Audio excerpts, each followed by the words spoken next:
А буквально вчера президент России принял досрочную отставку руководителя региона Егора Борисова и назначил в РИО руководителя Айсена Николаева. О некоторых итогах работы Егора Афанасьевича на посту главы Якутии в нашем следующем материале.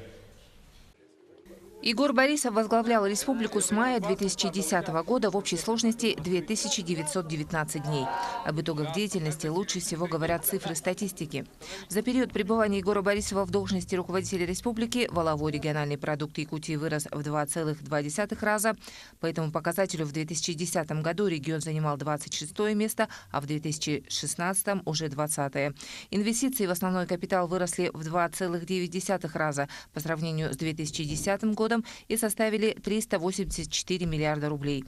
По этому показателю регион улучшил свои позиции в рейтинге, переместившись с 22-го места среди субъектов страны на 9-е место. Сегодня, сверяя то, что было тогда задумано, с тем, что реально сегодня сделано, это хорошая оценка, в целом позитивная оценка деятельности Егора Афанасьевича на этом посту. То есть вот эта система стратегического планирования, которая у нас в эти годы вошла в практику нашей жизни, она довольно продуктивно дает нам правильно выбирать решения на длительную перспективу. Стабильность и отсутствие потрясений, пожалуй, одно из главных достижений деятельности Борисова. Уважаемый Егор Афанасьевич, огромное спасибо вам за нелегкий труд и старания во благо родной республики.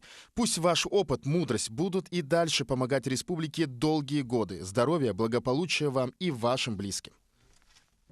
Спасибо вам за добросовестный труд. Управлять нашей республикой очень сложно. Огромные территории, суровые климатические условия, менталитет народа. Я лично вижу, что вы сделали для республики. Школы, детсады, больницы, спортивные объекты, дороги. Алкогольный запрет, думаю, спас многие семьи. Желаю вам крепкого здоровья, долгой и счастливой жизни. Неожиданно, как будто что-то отняли. Кого-то близкого, родного потеряли. Чувство сироты, опустошения.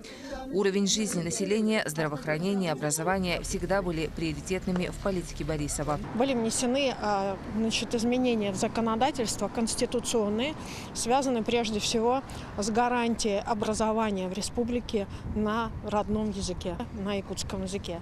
Эта норма гарантии впервые появилась в Конституции республики, была его конституционная инициатива и сегодня является определенным фактором межнациональной стабильности в республике, в том числе в части использования языка.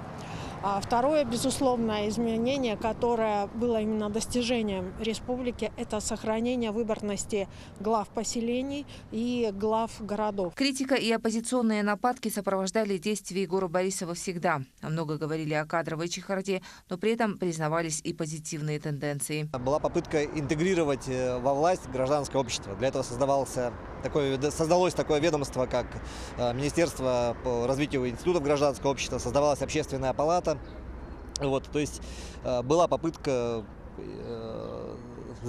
создать власть человеческим лицом. И если немножко убрать формализма, то еще все может получиться. Вот в этом плане Борисов был интересен.